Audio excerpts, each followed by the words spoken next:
Bonjour et bienvenue sur PostVR. Il y a quelques temps de ça, j'ai eu la chance de pouvoir interviewer Lénaïque Cadet, une psychologue spécialisée en neuropsychologie et travaillant dans le domaine de la réalité virtuelle pour le compte de l'entreprise Reverto. J'ai déjà publié un résumé de cette interview qui se concentre justement principalement sur son travail pour cette entreprise. Mais en réalité, notre échange a duré un peu plus d'1 heure et nous avons abordé différents sujets, certains liés à la réalité virtuelle comme la capacité d'apprentissage accrue que permet cet outil. La vidéo qui va suivre est une version longue de cette interview dans laquelle vous retrouverez nos différents échanges et que vous pouvez donc écouter en mode podcast.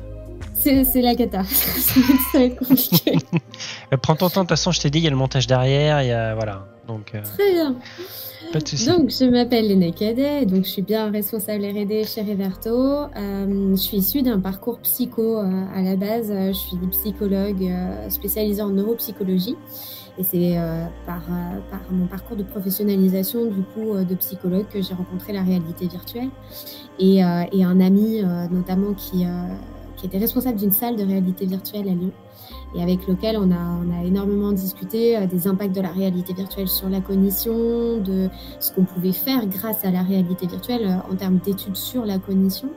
Et voilà, et j'étais très enthousiaste et un jour, lors d'un échange, il me dit « Mais pourquoi tu ferais pas une thèse là-dessus ?» Parce que j'ai toujours voulu faire de la recherche. Je lui ai dit « Mais oui, mais c'est bien sûr !» Donc du coup, je me suis mise en quête d'une entreprise qui serait intéressée pour financer une thèse. Donc c'est des thèses CIFRE qu'on appelle, donc c'est des thèses industrielles, entre guillemets, donc financées par des boîtes privées, mais que tu fais donc dans un laboratoire de recherche. Et donc, j'ai fait ma thèse à la VR Connection sur les effets de la réalité virtuelle sur les émotions, la mémoire et le sentiment de présence, et ce, chez le jeune adulte et chez les préadolescents, donc chez les enfants de 12-13 ans. L'idée étant de montrer que les effets de la réalité virtuelle ne sont pas les mêmes chez les plus jeunes et de se prémunir d'éventuellement d'effets négatifs. Ok, d'accord, impressionnant. D'accord, carrément une thèse liée à la VR et à l'impact psychologique. D'accord, ok. Une bonne connaissance du domaine et des deux, quoi, du coup. Oui, bah voilà, c'est... Ce qui m'intéressait, c'était ça, c'était d'utiliser les connaissances sur la cognition pour étudier cette cognition qui est mise au travail un peu de manière particulière quand on interagit dans un environnement virtuel, quand on est plongé dans cet environnement virtuel, et à savoir les choses quand elles nous arrivent en réalité virtuelle, que se passe-t-il au niveau de notre psychisme et qu'est-ce qu'on en fait véritablement cognitivement parlant. Et du coup, est-ce que ça peut être positif ou négatif? C'est ça justement, c'est ce qu'on avait déjà commencé à aborder vendredi, par rapport à l'impact que ça peut avoir au niveau de la qualité, par exemple, de l'assimilation de compétences ou des choses comme ça, ou d'immersion. Exactement, très précisément, j'ai fait une première étude sur la qualité visuelle et l'impact sur la mémorisation ou sur les émotions qu'on peut ressentir ou ce sentiment de présence, c'est le sentiment de transport qu'on ressent quand on est dans un environnement virtuel. Si on met un casque de réalité virtuelle et qu'on est sur une plage, on va avoir tendance à dire je suis allé sur une plage en réalité virtuelle. Alors que si vous regardez un documentaire sur une plage, vous allez dire j'ai vu une plage.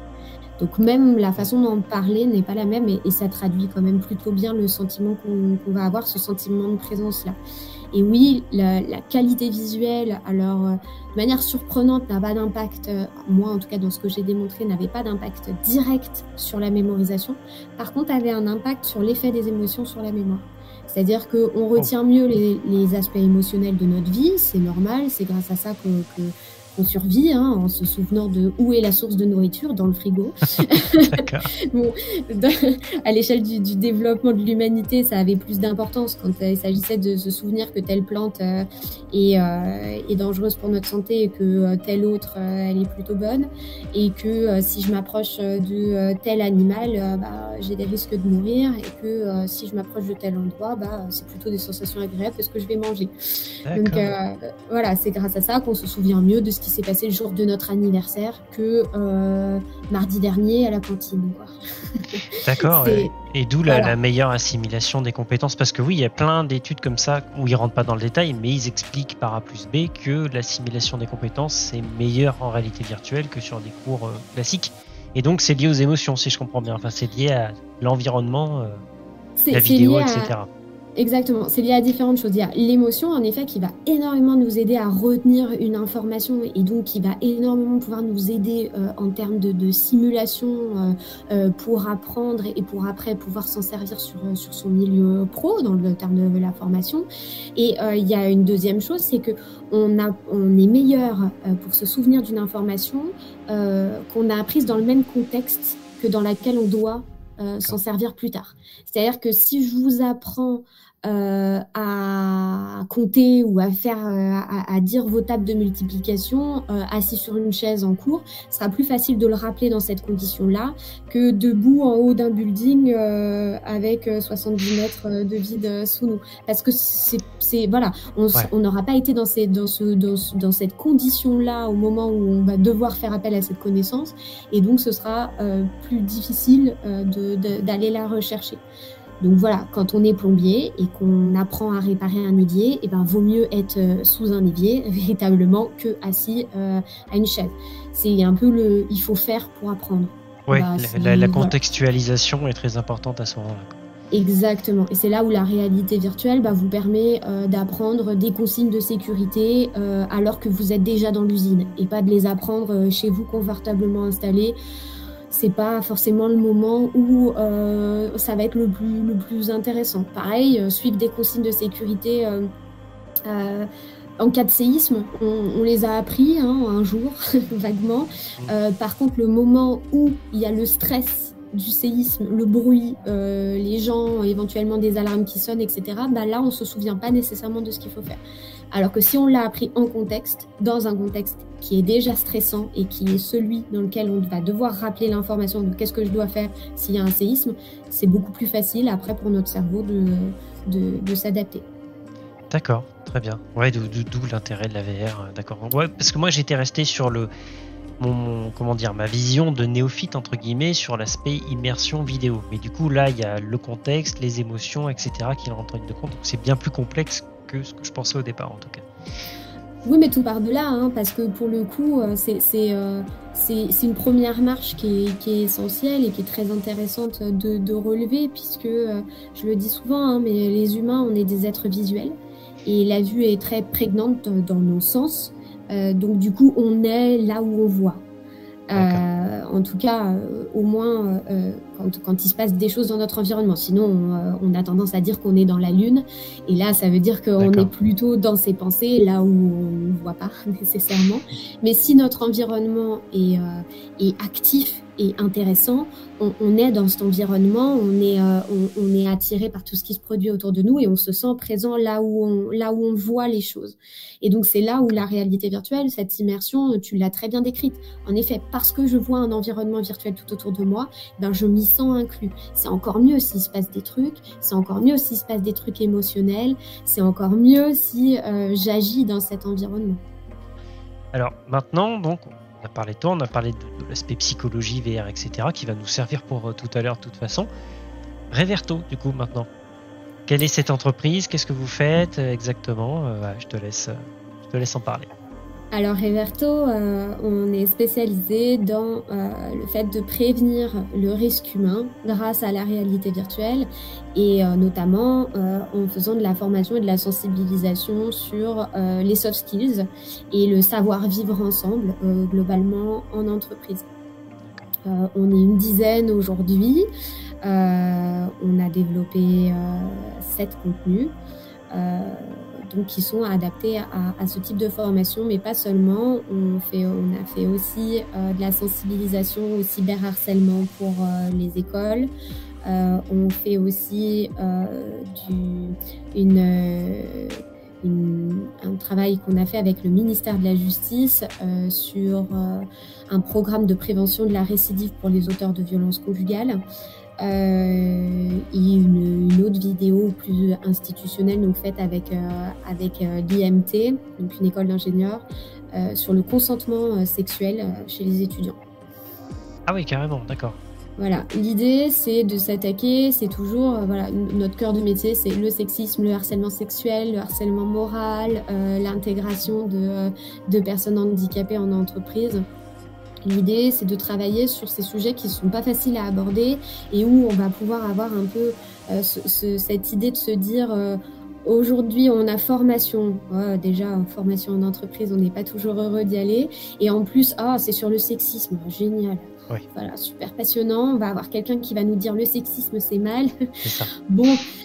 On peut entendre parler quelqu'un très longtemps d'une situation, tant qu'on ne l'a pas vécu, c'est difficile de se sentir concerné. Et l'idée, c'est d'utiliser la réalité virtuelle pour vivre ces situations et se sentir concerné. Du coup, presque un peu, ça va aller de soi, puisque on va pouvoir, on retombe un peu sur nos pattes par rapport au début de la conversation, retomber sur des choses émotionnelles et se créer un environnement dans lequel on a vécu des choses et qui ressemble un peu au contexte aussi dans lequel on va retrouver ces éléments. Pour après donner des petites façons d'agir, donner des exemples de réponses, des exemples de réactions, aussi des marches à suivre un petit peu. Qu'est-ce qui se passe si jamais je suis témoin d'une situation de harcèlement sexuel? Qu'est-ce que je peux faire à mon niveau? Est-ce que je dois forcément intervenir? Non, vous pouvez aussi en référer à votre supérieur si jamais vous n'arrivez pas à intervenir sur le moment, et c'est OK. Et le fait de travailler en réalité virtuelle, ça nous permet de travailler en seul à seul, en fait, avec les employés. Parce que on l'a tous vécu, quand on met un casque de réalité virtuelle, on est tout seul, on se sent tout seul, on oublie qu'il y a du monde qui potentiellement nous regarde ou se trouve à côté, on oublie un peu l'environnement extérieur. Et du coup, quelque part, quand il y a quelqu'un qui vient et qui s'adresse à nous en réalité virtuelle, on se sent directement concerné, on a l'impression que cette personne s'adresse à nous. Il y a des études super intéressantes qui montrent d'ailleurs qu'en réalité virtuelle, quand quelqu'un s'adresse à vous, vous allez en fait activer les mêmes zones cérébrales que quand vous interagissez avec un vrai humain. Au niveau du cerveau, il se passe la même chose, quoi. Ouais, vous avez ces aspects très sociaux, en fait, les parties très sociales qui servent à gérer les interactions sociales de votre cerveau qui vont s'allumer, entre guillemets. En tout cas, qui vont agir et qui vont rentrer en action. C'est drôle parce que à aucun moment vous oubliez qu'il s'agit pas que c'est un avatar ou que c'est un acteur et que c'est préenregistré, etc. Et pourtant, votre cerveau, il se fait avoir. Donc, on peut considérer que les émotions ressenties à ce moment-là sont, entre guillemets, sincères et auraient été produites de la même manière si on était vraiment, entre guillemets, face à la situation, exactement, face aux personnes, quoi. Là où parfois on se sent un peu fort et où on se dit si je suis face à un contenu virtuel, mes émotions, elles vont être virtuelles aussi. Mais non. En fait, quel que soit le contenu face auquel vous vous trouvez, vos émotions sont toujours réelles. Et c'est d'ailleurs pour ça que c'est pas critiquable, une émotion. Vos émotions sont toujours réelles, qu'importe ce qui les a fait naître. C'est pour ça qu'on pleure quand Mufasa il meurt dans Le Roi Lion.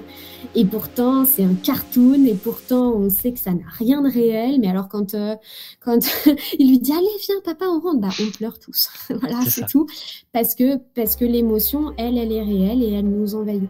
Donc, voilà, qu'importe ce qui se produit, l'émotion qu'on vit, elle est toujours réelle. Après, se met en place bien sûr un certain nombre de choses qui font qu'on arrive à comprendre cette émotion et à la gérer de manière différente par rapport à si on était physiquement présent face à une situation de harcèlement sexuel.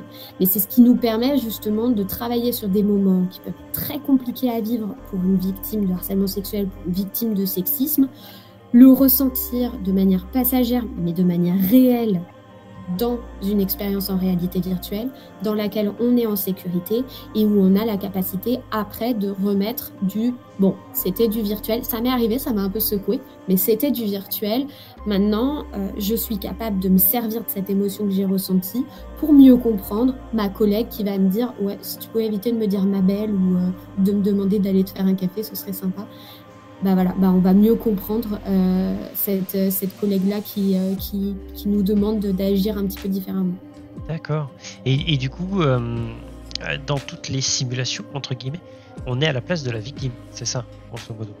chaque fois? Alors, oui, et on peut aussi, on a utilisé ça aussi pour parfois prendre la place de l'auteur. C'est le cas notamment dans harcèlement moral. Vous allez aussi incarner le manager qui lui-même en fait subit des formes de pression et des formes de harcèlement moral, et qui montre un petit peu que souvent ce type de comportement, c'est parce que c'est admis globalement dans la pyramide de hiérarchie et c'est admis de manière systémique dans l'entreprise, et c'est pour bien comprendre que une pression qui vient d'en haut peut s'exercer fois 1000 une fois qu'elle est redéversée sur tout le monde, et qu'elle arrive en bas, et que ça génère des situations très compliquées, mais que en fait il n'y a pas une personne à blâmer bien souvent. C'est que c'est systémique. Là, on a aussi utilisé ce procédé dans notre expérience sur les violences conjugales, où là, on va pouvoir avoir brièvement la place de l'auteur à un moment où tout se passe bien, hein, pas à un moment où on est violent évidemment, à un moment où tout se passe bien, mais pour voir aussi le regard et l'interaction qu'on a pu avoir avec Andrea, qui est la femme de ce mari violent. Et en dernier, on incarne, donc après on va incarner Andrea, la victime des violences, et en dernier, on incarne l'enfant qui est victime aussi de la violence et qui est la victime oubliée, puisque c'est pas la victime sur lesquelles les coups vont marquer physiquement, mais qui va subir ces violences de manière psychologique aussi, de manière très très importante. D'accord. Oui, donc c'est ok, donc ça va très loin. Alors du coup, la question qui me vient à l'esprit, c'est la conception de ces simulations, parce que là on touche des sujets qui sont difficiles, il faut pas faire n'importe quoi, on est d'accord. Donc du coup, comment ça se passe la réflexion derrière tout ça, l'écriture entre guillemets des sujets, enfin tout le travail qu'il y a derrière?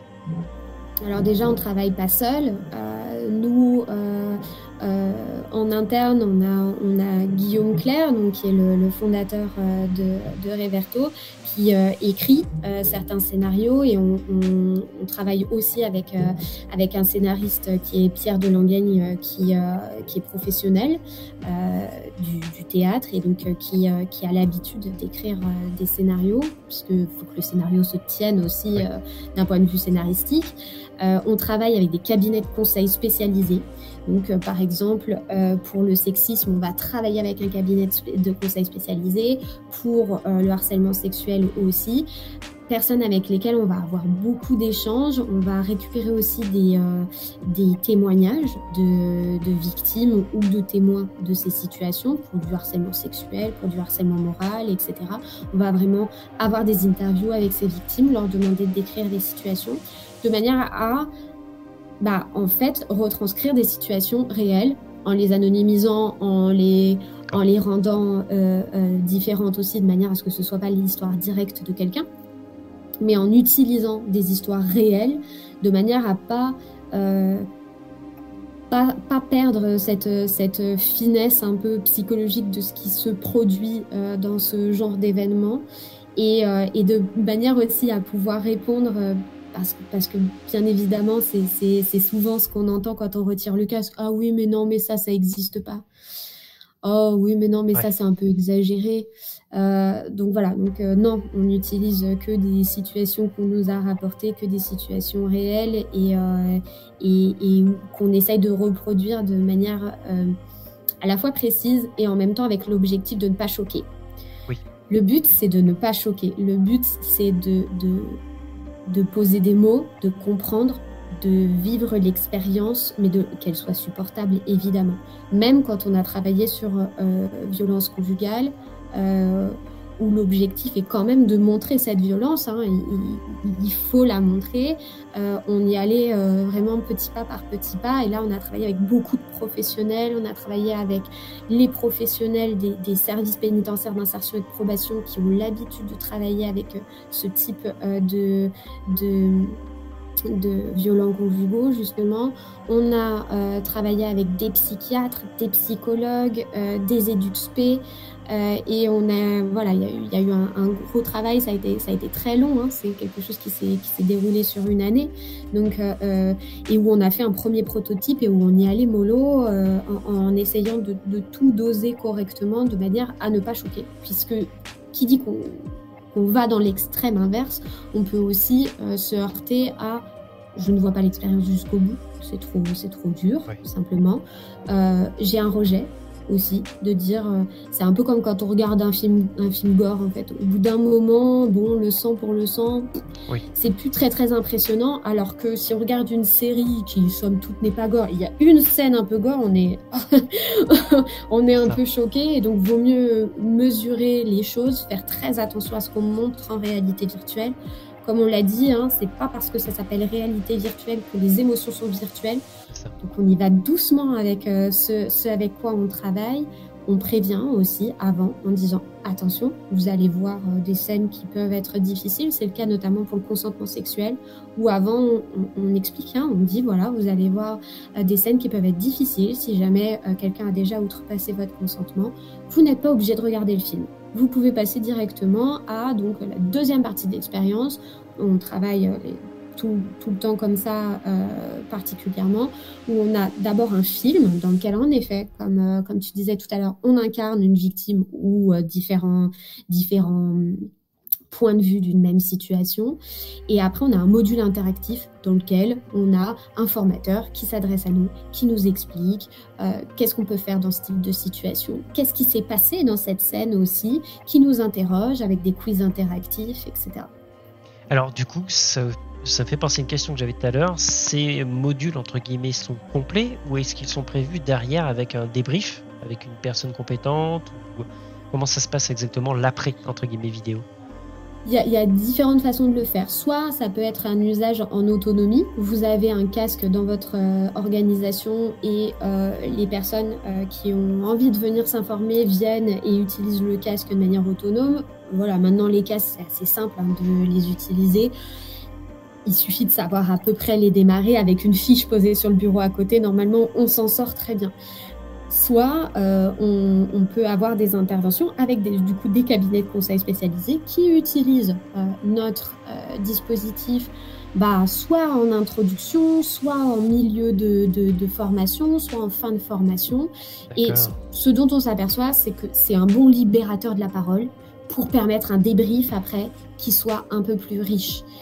C'est vrai que le fait d'être un peu seul face à cette expérience pendant un quart d'heure, de vivre du sexisme pendant un quart d'heure et après qu'on nous explique ce que c'est, qu'on nous explique à qui on doit s'adresser s'il y a un problème, quand on retire le casque, quelque part, on a envie de voir aussi ce que les autres ont ressenti, donc on a envie d'interroger le groupe dans lequel on se trouve, et ça donne des débriefs qui sont en général hyper vivants comparativement à ce qu'on aurait pu avoir dans une situation plus classique de formation, un peu type PowerPoint,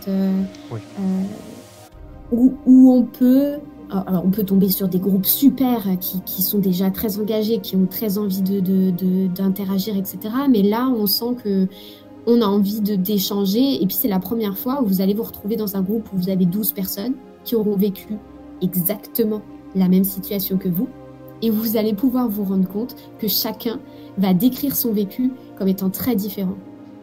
Oui, question de point de vue, question de manière de voir les choses. C'est une expérience en soi, en fait, de voir ça, de se dire, en fait, ils ont tous vécu la même chose et ils ne voient pas la même chose, ils n'ont pas entendu les mêmes remarques, ils ne se sont pas, en général, identifiés aux mêmes personnages, ils ont pas, pris tous mal les mêmes remarques, ils se sont pas énervés au même moment, et ça, c'est très intéressant pour comprendre aussi que, finalement, justement, dans les relations humaines, c'est l'essence des relations humaines. On est tous très différents, et une même phrase dite à différentes personnes ne va pas être prise de la même façon. Oui, c'est clair. Donc du coup, si je comprends bien, ça peut être utilisé tel quel, entre guillemets, avec un petit débrief à la fin quand même, ou intégré à une formation plus longue ou à des choses plus longues. Okay. Et au niveau du matériel, tant qu'à faire, je rebondis là-dessus, vous fournissez juste l'expérience ou vous fournissez le casque avec l'expérience intégrée à l'intérieur, ou comment ça se passe en fait? Nous, on fournit l'expérience. On a une application du coup sur voilà, c'est ça. On a une application sur Pico. On utilise nous principalement des Pico et on fait appel à des partenaires pour de la location de casques ponctuels ou quand les différents cabinets avec lesquels on travaille veulent se munir eux-mêmes de casques. Bon, on va revenir sur les simulations. Je crois que tu m'avais dit que... Alors, on a une personne pour écrire les scénarios, ça d'accord. Il y a toute la partie psychologique qui est gérée par toi, mais aussi par des intervenants extérieurs, etc. Tout à fait. Mais tout l'acting est joué par des vrais acteurs. Il y a des vrais tournages qui ont lieu, en fait. Exactement. Là, on est vraiment sur l'expérience de production audiovisuelle qu'a Guillaume, Claire et par le biais aussi de Pierre Delangen, dont je parlais, qui passe par du recrutement du coup de professionnels. On ne travaille que avec des acteurs professionnels. Donc, c'est ce qui fait aussi que les intentions et les interactions sont réalistes. C'est que voilà, on s'attache à une certaine qualité de l'acting qui évite de... Voilà, heureusement que c'est pas moi qui fait ça, quoi. Ça serait chacun son métier, chacun sa spécialité. Exactement. Mais je suis d'accord parce qu'un mauvais acting pourrait très vite sortir la personne de l'expérience ou créer un malaise ou un décalage. C'est pour ça que je pose la question, quoi. Ah oui, ça, je pense que ça pourrait être très comique. C'est-à-dire qu'en effet, vous mettez quelqu'un de pas très crédible qui vous joue la directrice générale ou le directeur général et vous êtes là, mais qu'est-ce que c'est? Et du coup, c'est l'inverse de l'effet voulu, donc ouais, d'accord. C'est ça. Après, on tombe dans l'archétype de ce qu'il faut pas faire dans les vidéos institutionnelles. Mais non, Jean-Hugues, il ne faut pas jeter ton papier de Mars par terre. Quelle et horreur. là, on se dit d'accord. Mon Dieu, quelle horreur. Et du coup, est-ce que vous avez eu beaucoup de retours d'utilisation de vos vidéos? Est-ce qu'il y a des anecdotes par rapport à ça? Des gens qui vous ont peut-être remonté des choses particulières par rapport à ça? Oui, alors j'ai eu la chance de faire des salons. Et sur les salons, on fait passer énormément de monde dans la journée. Et du coup, on a des réactions très différentes. Alors, on a des gens qui sont un peu émotionnellement touchés et qui vont pouvoir nous dire, par exemple, après harcèlement moral, c'est très bien fait, c'est exactement ce que j'ai vécu. Ah, donc, bon. Voilà, c'est particulier. D'autres qui vont pouvoir se dire... Mais juste comme ça, en plus de très, très, très naturellement, de dire mais je pense que ça m'est arrivé d'harceler quelqu'un. Et on n'est pas prêt non plus à recevoir ça. Nous, on arrive, on retire le casque. En plus, dans une ambiance salon, on fait passer beaucoup de monde. Alors, comment ça s'est passé avec un certain entrain? Je pense que j'ai déjà harcelé quelqu'un. Après, je trouve ça génial parce que ça permet... C'est super. Voilà. Et sur harcèlement sexuel ou sexisme, on a eu des réactions un peu rigolotes aussi en mode « Mais en fait, je suis un gros lourd. » C'est bien, tu t'en rends compte? C'est bien. Oui, d'accord. Qu'est-ce que vous ressentez? Voilà, mais oui, on a ce type de réaction et puis on a aussi les réactions qui sont difficiles à qualifier, mais qui sont très visuelles. Quand on voit les gens dans le casque... Et le visage qui... C'est ça. Alors, on voit le bas du visage qui bouge un petit peu. Et dans harcèlement sexuel, vous avez un homme qui vous propose de venir travailler dans son chalet à la montagne. Et il s'approche très très proche de vous. Vraiment, il se met sur le bout de sa chaise et il vient très très très proche de vous. Et comme on est en vidéo de 360, il n'y a pas de recul. Ça suit. Et pourtant, on sent que les gens reculent. Et je pense qu'ils pourraient... Ah ouais, c'est ça. Ils pourraient fuir de leur chaise, ils le feraient. Et ça permet justement de ressentir ce malaise de cette proximité physique qu'on peut vraiment, sans s'en rendre compte, imposer à l'autre. C'est intéressant aussi de voir du coup ouais, des gens qui sont très grands, par exemple, et qui n'ont pas l'habitude d'avoir cette proximité, puisque personne ne leur impose cette proximité physique en général. Un homme qui fait 1m96, il y a rarement quelqu'un qui s'est imposé à côté avec une stature immense et où lui, il n'a jamais regardé quelqu'un d'en bas, en fait. Et donc, ça donne en général des conversations après un peu cocasses de dire mais en fait ça vous fait ça si jamais je m'approche de vous? Oui, c'est très intimidant en fait. Oui, ça fait un peu peur. Ouais. Maintenant que tu le dis, oui, tu m'as foutu la trouille depuis le début. C'est ça. Non, restez assis, c'est bien. Ah oui, c'est impressionnant. Après, c'est le but de la VR. C'est ça. Et justement, ce côté, au moment du retour à la réalité, au moment d'échanger avec les gens, c'est un peu cette libération de la parole qui fait que ça a l'air plus facile en fait de communiquer et de vraiment être en mesure de avoir envie de dire ce qu'on a ressenti un petit peu. Si je comprends bien, le but n'est pas d'apporter toutes les réponses, mais le but est de provoquer des réactions pour avoir un questionnement derrière et éventuellement une évolution des mentalités ou de la manière de voir les choses. Mais c'est pas des réponses carrées.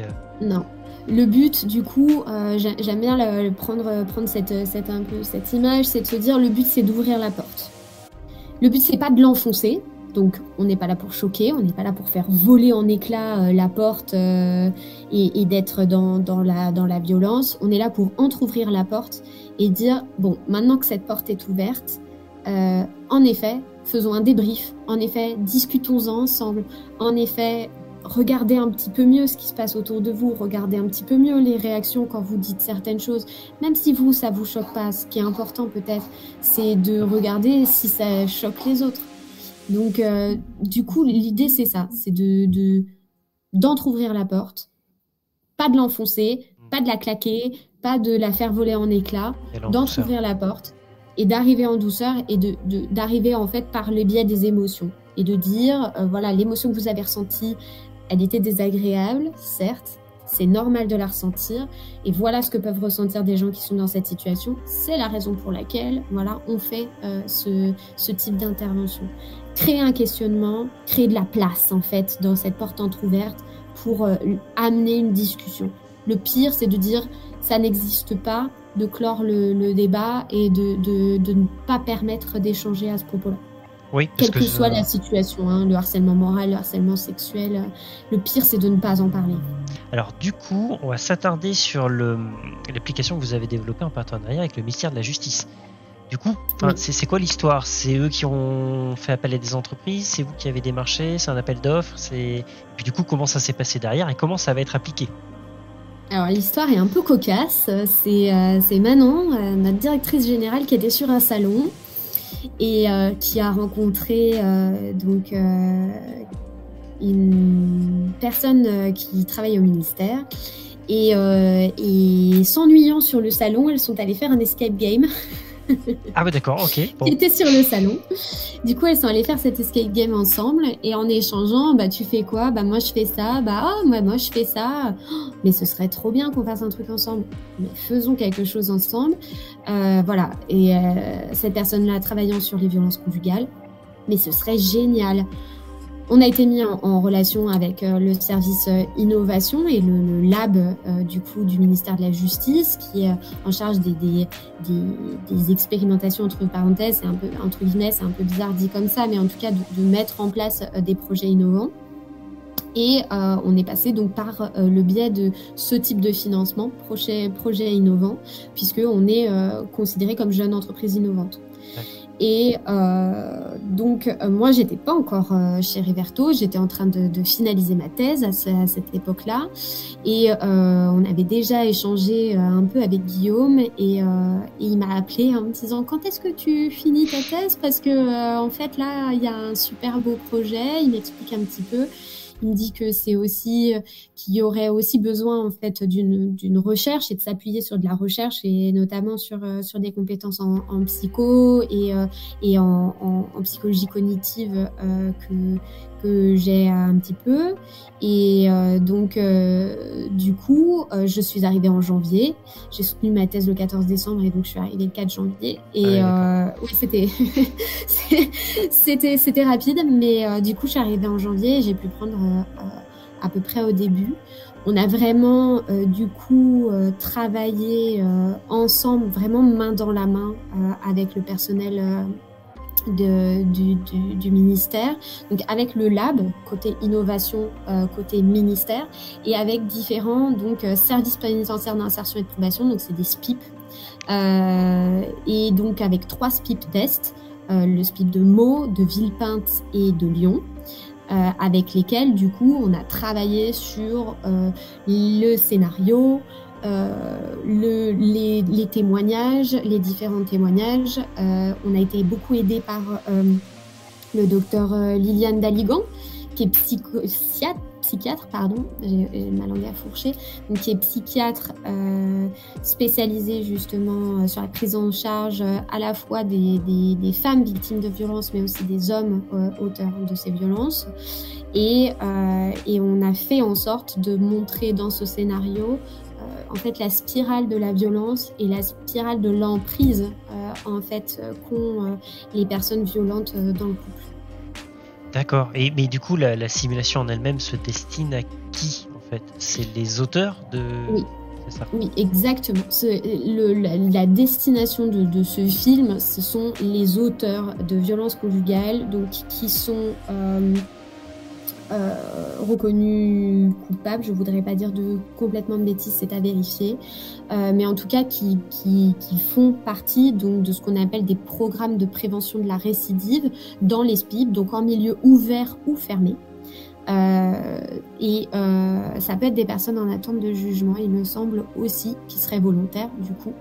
Et l'idée, c'est que ces programmes de prévention de la récidive existent déjà. Ça existe déjà, c'est des choses qui se passent sur plusieurs semaines. Donc le soir, par exemple, après le travail, pour les personnes qui sont donc en milieu ouvert, qui sont suivies, qui sont placées sous la main de la justice, mais qui continuent à travailler et ne sont pas incarcérées, et d'autres qui sont en milieu fermé, donc en prison. Et auquel cas, ces programmes existent aussi. Nous, on arrive en fournissant un outil supplémentaire, en disant notre outil, il est bien pour libérer la parole, notre outil, il est bien pour se mettre à la place de la victime, pour générer de l'empathie envers la victime, c'est votre outil maintenant. Et vous vous en servez comme vous voulez. Du coup, on a mis en place aussi une forme de flexibilité dans l'usage, c'est-à-dire que c'est pas juste un film qui dure 12 minutes, vous le regardez de A jusqu'à Z, c'est un film qui, soit vous le regardez de A jusqu'à Z, il dure 12 minutes, vous passez des différentes personnes, soit vous pouvez regarder juste des séquences aussi. Donc par exemple, on va regarder directement la séquence 3, je sais plus exactement ce que c'est, mais par exemple le dîner entre amis, où vous allez voir que le mari empêche un petit peu de revoir ses amis à s'accompagner. Et pratique une forme d'emprise en disant qu'il veut plus les revoir, que c'est des connards et que t'as vu comment ils nous parlent, il n'y a pas de respect, etc. Donc du coup on les reverra plus. D'accord. Et puis on les reverra plus, mais je t'interdis un peu de les revoir quand même. Mais c'est c'est ce que tu disais tout à l'heure, on n'est pas juste sur la phase entre guillemets de violence où l'homme tape sa femme, entre guillemets, on est sur le tout début, la montée progressive de la violence et de l'emprise, ce que tu disais psychologique tout à l'heure. Exactement. Le but, c'était pas de montrer la violence physique, puisque la violence physique, c'est souvent ce qui fait qu'il y a condamnation et qu'il y a reconnaissance. Et ça, c'est la fin. Mais c'est la fin. Et c'est pas non plus forcément ce qui fait le plus de séquelles. Et c'est pas non plus ce qui explique pourquoi il y a cet enfermement et pourquoi la victime a tendance à rester. Et c'est ça qui est très mal compris. Souvent, c'est ce ce cycle de violence et qui commence par des violences verbales, qui s'insinuent dans le couple, dans la famille, qui passe par une emprise, qui passe par un écartement aussi de la victime vis-à-vis de sa famille, vis-à-vis de ses amis, vis-à-vis de son travail, vis-à-vis de ses capacités administratives, vis-à-vis de l'argent, etc. Jusqu'à ce qu'on ait une victime qui soit complètement isolée et qui doit passer de toute façon toujours par l'autre pour pouvoir interagir avec l'environnement, avec son environnement, avec le monde finalement. Et où on a cette incompréhension de dire bah ouais, mais si elle est si malheureuse, elle a qu'à se barrer. Et alors qu'en fait, elle n'est pas en mesure psychologiquement de partir et parfois même administrativement de partir puisqu'elle n'a pas ses papiers, par exemple. Ouais, il y a des situations qui sont particulières et complexes. Mais c'est vrai que, pour ma part, j'ai la chance de ne pas connaître de proches qui ont été victimes de ce genre de choses. Donc c'est vrai que j'ai du mal, clairement, à m'imaginer ce genre de choses ou à comprendre les mécanismes, comme tu disais, qui font que la personne reste et qui font que, voilà. Je ne juge pas, mais j'ai du mal à saisir ou à comprendre les nuances. Justement, c'est hyper intéressant ce que tu dis parce que on est en train de travailler sur un projet où on utiliserait donc ce film sur lequel on viendrait adosser un module interactif de manière à faire de la formation, ce coup-là, pour tous les professionnels qui sont amenés à rencontrer des femmes ou des hommes auteurs ou victimes de violences conjugales. Je pense à la police, je pense aux sapeurs-pompiers, à la gendarmerie, aux magistrats, aux avocats, au personnel des mairies parfois, des centres d'action sociale par exemple, qui peuvent ne pas comprendre ces mécanismes et qui peuvent à leur niveau parfois mettre un peu de sable dans l'engrenage qui fait que toute cette mécanique d'action est un peu rouillée et ne fonctionne pas très bien.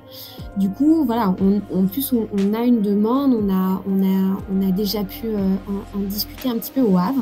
On a été invité par l'association Opélia, qui a été très gentil de nous inviter d'ailleurs, avec lesquels du coup on a pu rencontrer justement tous ces acteurs-là, sapeurs-pompiers, gendarmes, qui étaient absolument hyper intéressés en fait par ça et par l'idée de pouvoir l'utiliser eux pour former leurs collègues, pour former. On sait par exemple que le dépôt de plainte c'est assez compliqué.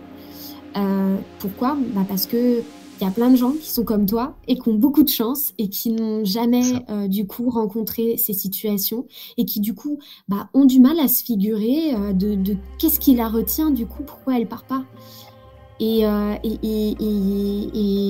quels sont les mécanismes psychologiques qui sont derrière et du coup qui pourraient avoir du mal à simplement prendre un dépôt de plainte sans poser des questions qui seraient en fait oui, ce serait maladroit à indiquer. C'est ça, ce serait de la maladresse, mais parfois de maladresse viennent des erreurs et des erreurs qui peuvent être gravissimes puisque on a quand même pas mal de féminicides en 2021 et du coup on se dit bien souvent, il y avait eu des plaintes où il y avait eu des mains courantes de déposer.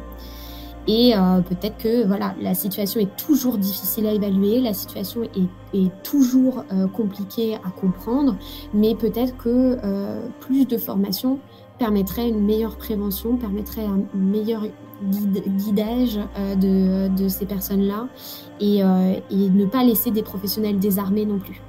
Oui, c'est ça, permettre aux professionnels, on va dire aux premiers professionnels que la personne a en face d'elle, donc en l'occurrence le policier qui va prendre le dépôt de plainte, de pouvoir déjà faire une pré-analyse entre guillemets de la situation, compréhension. Et au personnel soignant aussi, parce que bien des fois, constatations, les choses comme ça.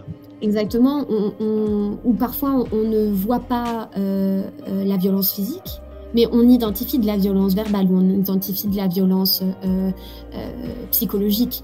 Et la violence psychologique est très grave. Et la violence psychologique fait partie de toute façon de choses qui doivent nous alerter. Et si on n'est pas en mesure de reconnaître cette violence psychologique, alors déjà ça peut être dangereux pour notre propre vie de couple, pour notre propre vie sociale, mais bien sûr ça peut être très dangereux pour des personnes qui viendraient d'être admises aux urgences par exemple, ou qui appellerait la police pour déposer plainte ou signaler des violences. Oui, c'est vrai que s'il n'y a pas d'hématome, pas de blessure, peut-être qu'on ne sera pas attentif aux signes ou attentif à ce que la personne envoie comme signaux. Exactement. J'ai eu une discussion hyper intéressante avec un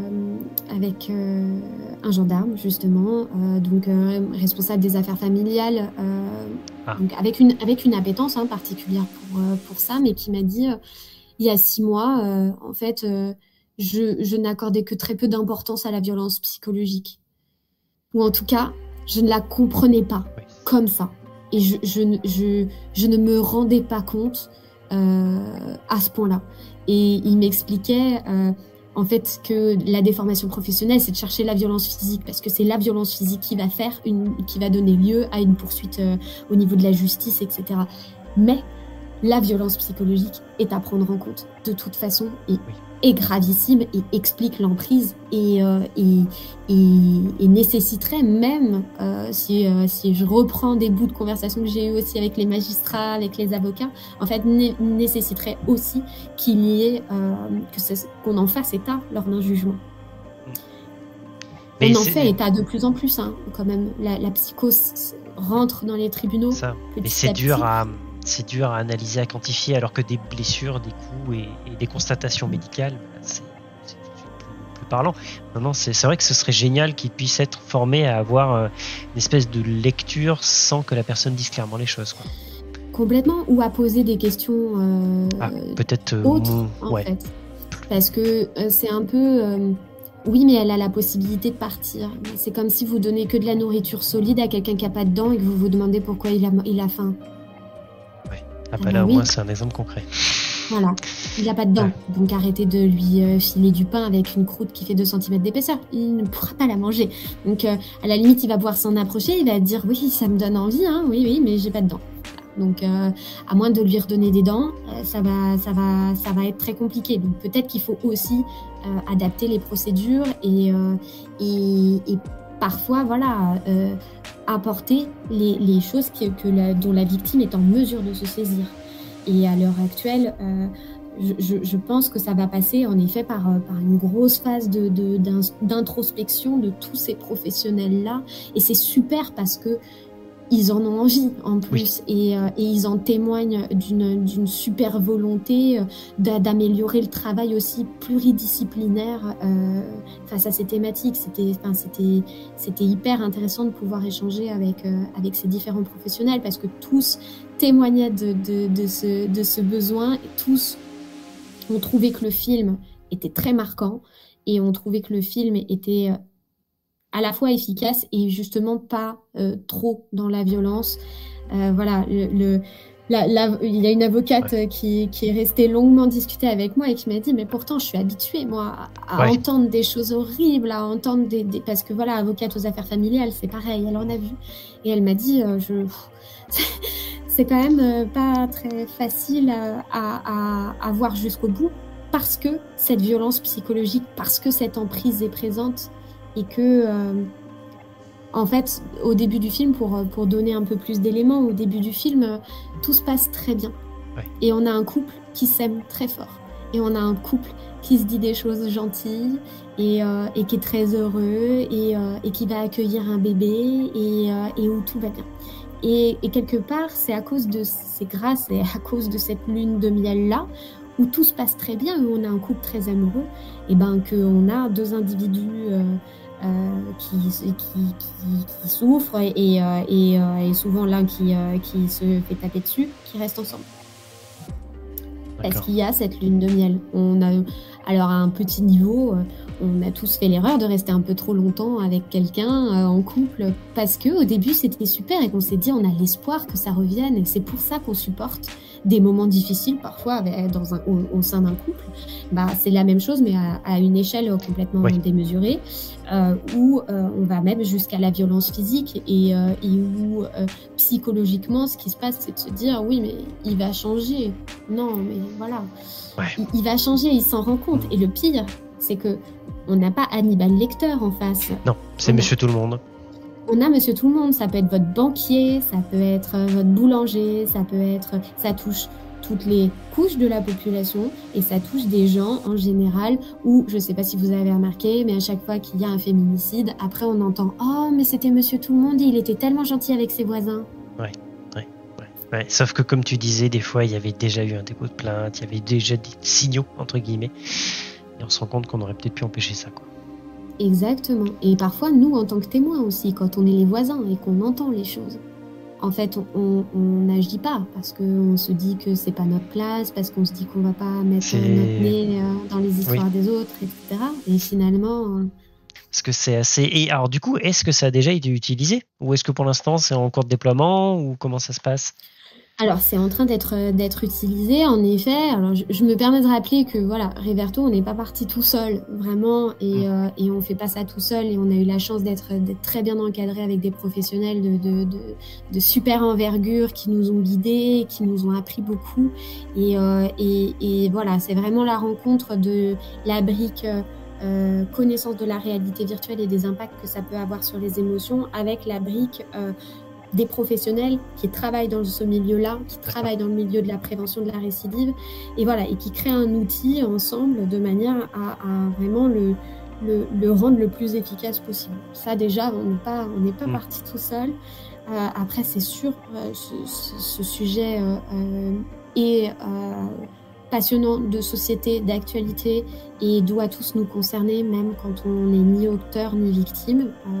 On doit bien savoir que ça existe de manière à s'en prémunir, être en mesure d'en discuter avec ses amis aussi, parce que bien des fois, on a des gens autour de nous qui subissent des violences, mais on ne s'en rend pas compte, parce qu'on ne les identifie pas comme tels. Et enfin, j'ai oublié ta question, je crois. C'est du coup savoir si c'était déjà en place, déjà utilisé, ou est-ce que ça va être... C'est ça, et en effet, c'est en place. C'est utilisé à terme en termes de tests auprès du coup des SPIP donc de Lyon, Villepinte et Meaux, avec des auteurs qui sont volontaires. Pour l'instant, c'est que les volontaires. Voilà, on ne peut pas passer outre le volontariat de toute façon sur des choses interventionnelles, c'est très compliqué, à part quand il y a une injonction de soins. Et même dans une injonction de soins, c'est particulier de rendre obligatoire un dispositif. On a quand même toujours des libertés individuelles. Et les retours sont plutôt positifs. Je marche un peu sur des œufs parce que je n'ai pas encore fait de rapport. Oui, mais on est au début là. Voilà, c'est ça. Je peux pas divulguer plus que les retours sont positifs et en tout cas, on a une utilisabilité de l'outil qui est plutôt positive, c'est-à-dire que les agents qui ont utilisé l'outil ont pas vu de difficulté, ont plutôt apprécié utiliser le dispositif et aimeraient continuer à s'en servir. Donc c'est plutôt bon signe. Après, il y a une autre étude qui est menée du coup par un laboratoire indépendant.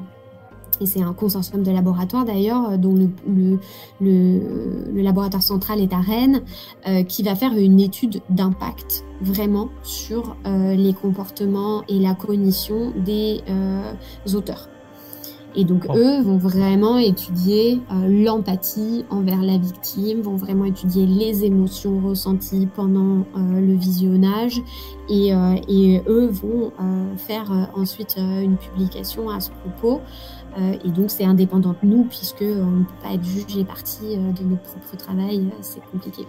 Bien sûr, mais du coup, là, vous aurez un avis concret et un résultat concret des effets, entre guillemets, sur les personnes, quoi. Exactement. Et cette étude-là conditionnera un déploiement à plus large échelle sur le territoire pour que plus d'auteurs puissent bénéficier de l'outil. D'accord. Oui, c'est en cours et d'accord. Ok. Exactement. Ça reste une expérimentation, même si ça a déjà été utilisé en Espagne. On en a beaucoup parlé de cette étude. Cette étude en Espagne, c'est une thèse qui a été produite d'ailleurs sur l'usage de la réalité virtuelle sur les auteurs de violences conjugales. Les effets étaient plutôt très bien décrits et très positifs. C'est vraiment des pontes du domaine en plus qui ont encadré cette thèse, donc elle est vraiment très très qualitative. On voit des effets positifs sur la reconnaissance des émotions, sur le visage sur des visages féminins. Reconnaissance qui est défectueuse lorsqu'on est auteur de violence.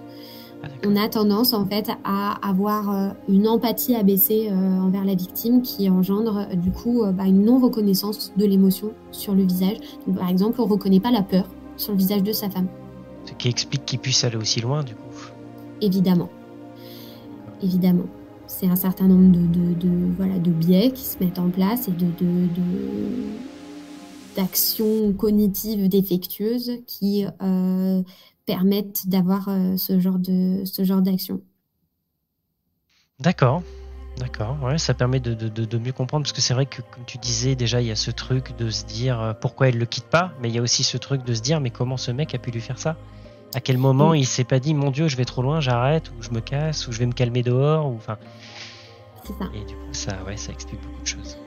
Il y a ça, et puis comme je te disais, on a utilisé la perspective de l'enfant, pas de manière anodine, de manière à travailler sur le fait que l'enfant est une victime de ces violences, même si les coups sont pas portés sur lui, il est victime de cette violence, et souvent c'est très peu reconnu par les auteurs de violences.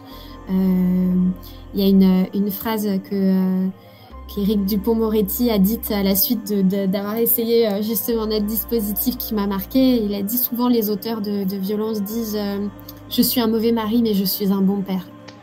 Oh quelle horreur.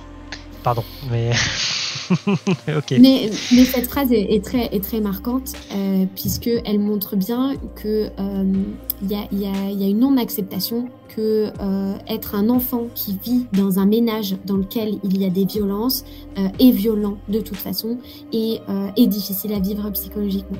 Et ça, ce n'est pas admis, ce n'est pas compris par l'auteur. Pour lui, non mais il n'était pas dans la même pièce, il est trop petit, il n'a pas compris, il n'entend pas, il n'a pas vraiment entendu, et puis non, de toute façon, sa mère, elle lui dit qu'elle est tombée, donc c'est pour ça qu'elle a un œil au beurre noir, et c'est pas, enfin voilà, le gamin n'a pas compris quoi. Et il y a cette non-acceptation que le gamin il comprend très bien ce qui se passe et qu'il se le prend en plein dans la poire. Sachant que j'avais lu des sujets là-dessus qui parlaient juste, sans parler de violence conjugale, juste des disputes, des foyers comme ça compliqués, où il y a une tension permanente et des parents qui sont constamment en train de se clasher. Et là, déjà, il y a un impact psychologique. Donc, j'ose à peine imaginer si tu vois ton père frapper ta mère.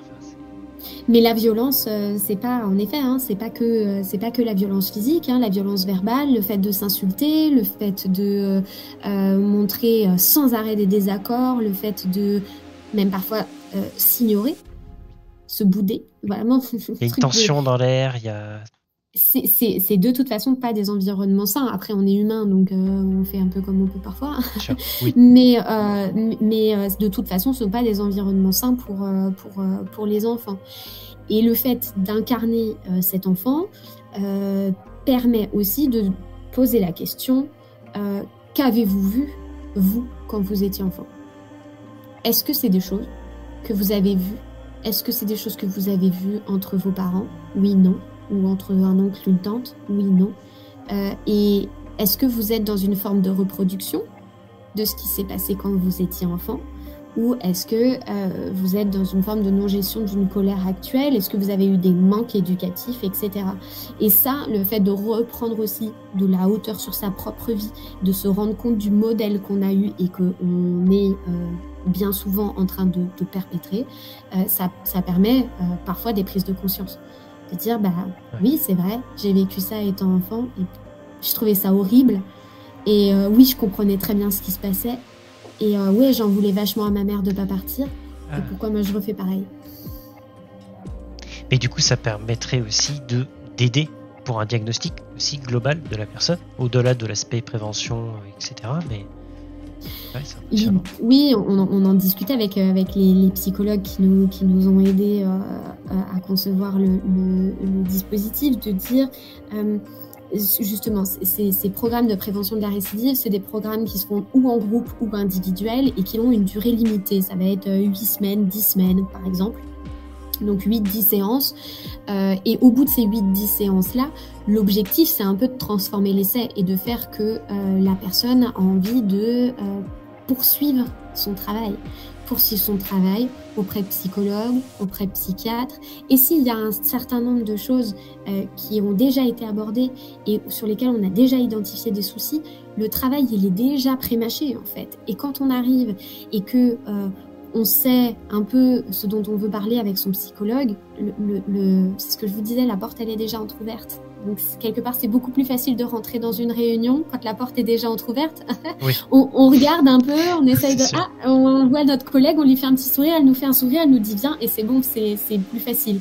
Alors que quand on est devant la porte et qu'on se dit je toque pas, il y a du bruit à l'intérieur, mais est-ce que je vais couper la parole de quelqu'un? On hésite beaucoup plus. Bah voilà, là, la porte est déjà un peu entrouverte, on a commencé à identifier des choses, on n'a plus peur du travail qu'on va devoir faire avec le psychologue parce qu'il est déjà un tout petit peu entamé et on a déjà commencé à libérer cette parole là pour justement venir dans cette salle de réunion et pouvoir se mettre au boulot. Et ben la parole a déjà commencé à être libérée. Et finalement, voilà, si on boucle la boucle, c'est un peu la même chose que ce qu'on essaye d'offrir sur des sujets comme le sexisme et le harcèlement sexuel en entreprise chez Reverto. Je comprends mieux aussi cette notion d'outil. C'est-à-dire que c'est en fonction des besoins, des usages, etc., de la situation, et on l'utilise de différentes manières. Et plus on va l'utiliser, plus on saura l'utiliser, etc., etc. Exactement, c'est pour ça qu'il y a cette étude sur la prise en main de l'outil, puisque on a fait une formation où on apprend justement, on a fait une sorte de petit cours d'une classe virtuelle sur lesquels on apprend justement les effets de la réalité virtuelle sur le cerveau, sur le psychisme, comment ça marche, pourquoi on se projette. Et comme ça, nous, après, en tant que professionnels, ben, c'est beaucoup plus facile de s'en saisir et de voir l'effet que ça peut avoir, de projeter éventuellement des utilités, de s'en servir au moment où on trouve que c'est opportun parce qu'on sait un petit peu les réactions que ça peut provoquer. Et là, ce qui est hyper intéressant sur les 3 SPIP tests qui ont utilisé l'outil, ils l'ont pas utilisé au même moment. Ah. Il y en a un qui a voulu l'utiliser tout au début, un au milieu et un peu à chaque fois. Et du coup, c'est très intéressant de voir que, en fait, dans tous les cas, les gens sont plutôt satisfaits de l'impact que ça a eu pour créer une dynamique de groupe, etc. Mais le professionnel, c'est lui qui choisit le moment où il trouve que c'est le plus opportun. Et c'est là où on a un peu déploré le fait qu'on ait eu l'impression, peut-être parfois sur la communication qui a été faite autour de cet outil, de dire « Ah, ça va être la baguette magique ». Mais bien sûr que non, c'est pas une baguette magique. Au bout de 12 minutes, en réalité, c'est ça, au bout de 12 minutes en réalité virtuelle, vous n'allez pas arrêter d'être violent. C'est évidemment que c'est pas l'objectif. L'objectif, c'est d'entrouvrir la porte. Et pareil, au bout de 12 minutes en réalité virtuelle, vous n'allez pas arrêter d'être sexiste. Notre société est fondée sur du sexisme, donc c'est compliqué. Par contre, on va ouvrir la porte et petit à petit, on va dire, c'est un sujet, venez, on en parle.